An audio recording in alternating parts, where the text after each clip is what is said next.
Okay, there's one more thing we gotta say before we can call it a night and we have everything we need for Friday's class. It's quick. Suppose I was trying to design a Boolean function that would do the job for me of converting from BCD to XS3. It's just two, binary encodings for the decimal digits, whatever. So we got binary encoded decimal, 0 through 6, 7, 8, 9, and then the binary coded decimal doesn't use the actual, representations 10 through 15 because there's no binary, there's no decimal digit 11. It's not a digit. It's a two-digit number. So we never use these combinations. So if I want to design a thing that converts BCD to XS3, I really don't care at all what happens if you feed my machine 1101. That doesn't make any sense. That is not a binary coded decimal representation of anything. That's just nonsense. And I don't care what happens to it. On this side, make it do anything you want. Make it be all ones, make it be all zeros. I don't care. Frankly, make it be whatever's easiest, whatever results in the nicest simplification of the other stuff that does need to happen, right? 0 through 9 does need to match up. I need 1001 to match up with 1100. That's got to be true. And however this all can be leveraged to best simplify this and yield the simplest circuit that does my job, great, I'm all about it. Because, like I said, binary coded decimal 10 through 15 doesn't exist. There is no such decimal 12. There is no such digit. I don't need to care what happens because it doesn't matter. Frankly, I'm never going to need it, so it doesn't matter what happens. So I can allow for something to happen if it would make a better simplification for the stuff that does need to happen to a specific, specification. Because the thing that I'm saying might happen will never be part of the input. What it is part of the input for Boolean variables.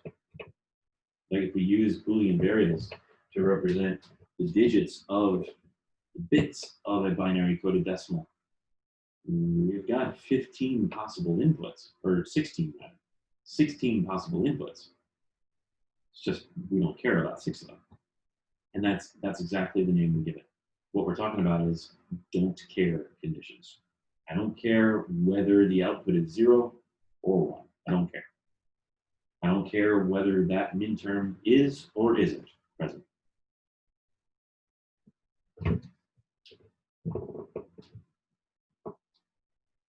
So we're talking about don't care conditions, and here is an example. Suppose we've got a 4 variable x, y, z Boolean function expressed in the sum of min-terms 1, 3, 7, 11, 15. And we have don't care conditions. Some sort of collection of 4 variables whose values I do not care about. They can be whatever they want. I want those min-terms in or out or whatever. Use only some of them. Do whatever makes the simplification best. 0 to 5. All right, so let's see what we're talking about. This is 4 variables. So we need our 16 square K-map.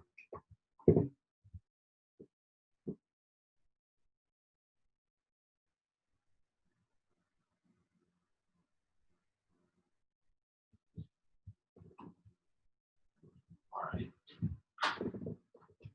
Our function itself, the things that we require, 1, 3, 7, 0, 1, 3, 4, 7,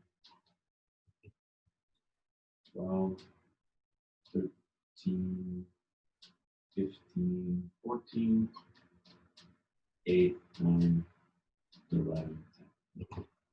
Okay, so there's some nice stuff going on here. We've got these 4 that we can simplify. That's cool. And we've got these 2 that we can simplify, and that might be great. But if we know that input condition, not W, not X, not Y, not Z, in term 0, we know that that input condition corresponds to nothing I ever care about.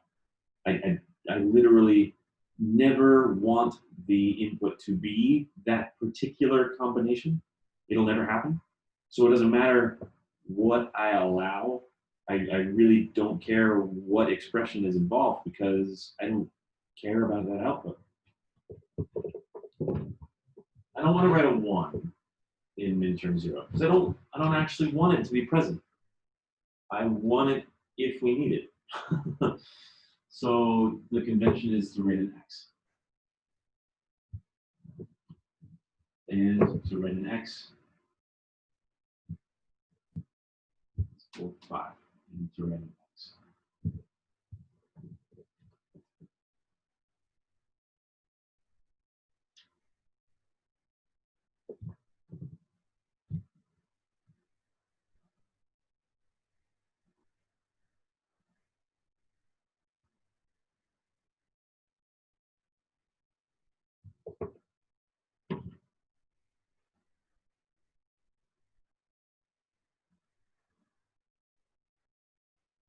Okay.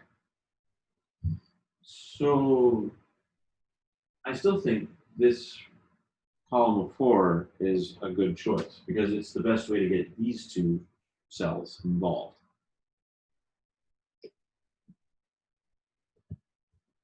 It's a row of 4, so we're reducing 2 variables. I see that it's in the Z columns and Z column and the Y column, so this must be YZ. And now we've got a choice. Let me put this in a box so we know that it's accounted for. Marker.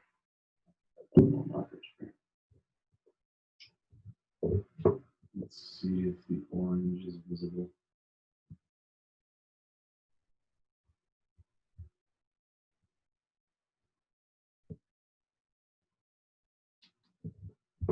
Yeah, okay, so we've got those 4.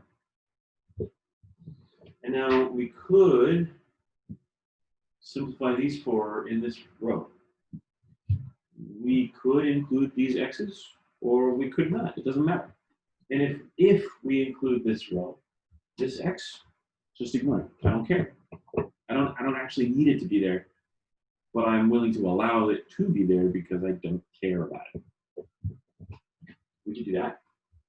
Or we could combine those 4. It's a group of 4, so it gets us the same, like complexity settings. It's an equally simple expression, and we get to ignore these.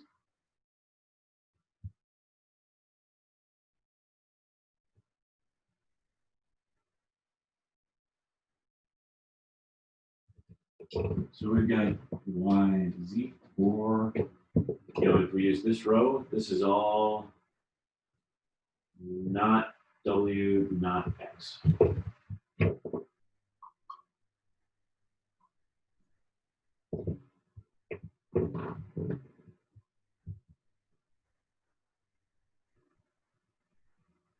Okay. That's if we use the row. This way. What if we use the circle? We still have this column 4. If we use the circle, this is everything Z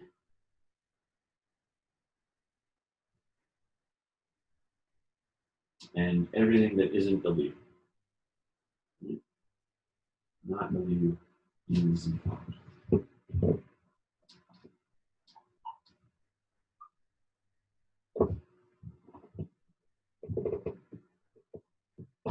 This is a simpler expression. It's actually better. This one, we need all 4 input variables present.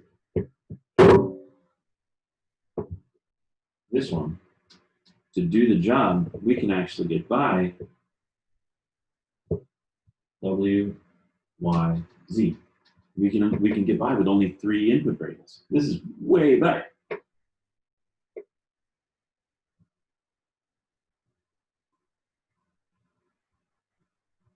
Unless we need input variable X for something else we're trying to do, in which case there's not much savings here. But if this is the only function we're trying to implement, this is way simpler.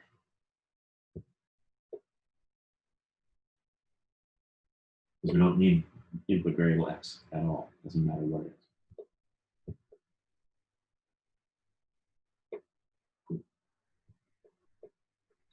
That is don't care conditions. And that's as much as we need to talk about for now. There's a couple more things. There's like one other section before we talk about hardware description language, and then we've got to talk about hardware description language. Okay, cool. Thanks everyone.